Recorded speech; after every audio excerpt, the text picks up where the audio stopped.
दिनै धेमाजि जिल्ला दुलाराय बर' फरायसा आफादनि मावख'आव मोनसे मावथि फारिया जथुम जों लादों आरो बेवहाय दुलाराय बर' फरायसा आफादनि मानाव गेदेर आफादगिरि सारा जोंजों बाहागो लाफादों।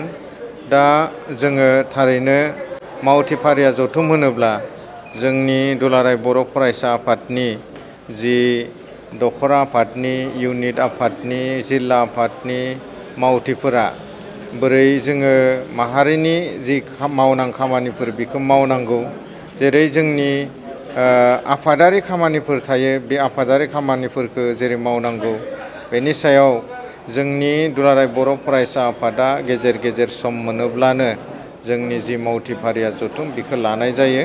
आरो दिनै जोङो धेमाजि जिल्लायाव दिनै खाबु मोननायजों लोगोसे जोंनि दुलाराय बर' फरायसा आफादनि मानाव गेदेर आफादगिरिखौ जोङो मोननो हादों।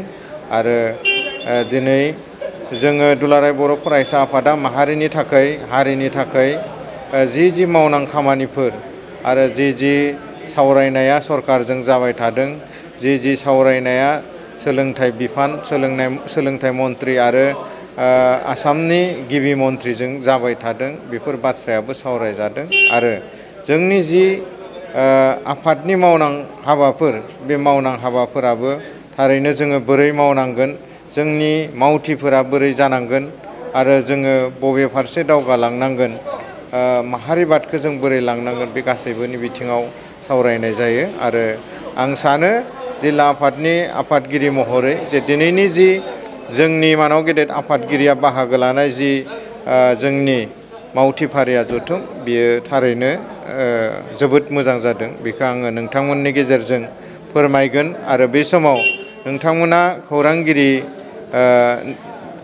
खौरांगिरि बिथांमोननिफ्राय नोंथांमोना जेरै दिनै जोंनि गेजेराव खौरां लानो फैदों आरो जोंनि खौरांखौ नोंथांमोना गुबुन बिजोंनि गेजेरजों, गुबुन गुबुन बिजोंनि गेजेरजों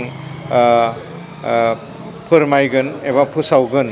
बेवहाय जोङो धेमाजि जिल्ला दुलाराय बर' फरायसा आफाद हिसाबै बेखौनो बुंगोन जे जोंहा दुलाराय बर' फरायसा आफादा सम सम जोंनि मावथि फारिया जथुम लानाय जायो। आरो बेनि गेजेरजों जोंनि गेजेराव गोबांथार मावनां खामानिफोरखौ जोङो बोरै मावलांनो बिनि थांखि आरो थाखायखौ जों लालायनाय जायो। आरो बेखौनो नोंथांमोननि गेजेरजों जोङो गासै नायगिरि रायजो आरो दुलाराय बर' फरायसा आफादखौ मोजां मोनग्रा गासै रायजो राजाफोरनो दिनैनि जि जोंनि मावथि फारिया जथुम, बेयो जाफुंसारदों होननानै जोङो गनायनानै लागोन आरो फोसावगोन।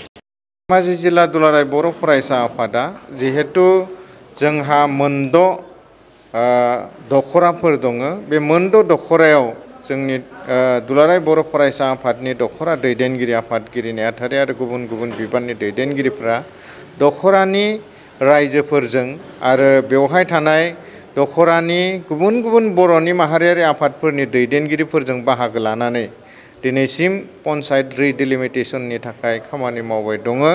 आरो जोंनि जि मिसिं अट'नमास काउन्सिलनि जि बिसोरनि बियाब फोसावनाय, बे बियाब फोसावनायावबो जोंनि गामिफोरा खायसे खायसे हाबसनफिनना दङ।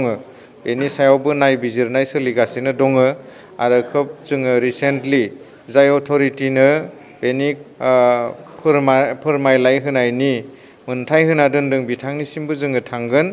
दा जोङो जियानो जायाथों मानो, जि प्रब्लेमानो जायाथों मानो, दुलाराय बर' फरायसा आफादा दखरा हिसाबै आरो जिल्ला हिसाबैबो पन्सायत रिडिलिमिटेसन आरो नैबे मिसिं अट'नमास काउन्सिलनि बियाब दाफामफिननाय आरो बर' कसारि गाव हायुङारि खुंथायनि जि गामि फोसावनायनि मुं फारिलाइ होनाय आरो बिखौ नायफामनाय, बेवहाय दुलाराय बर' फरायसा आफाद हिसाबै, जिल्ला आफाद हिसाबै आरो दखरा आफाद हिसाबैबो जों बाहागो लागासिनो दङ।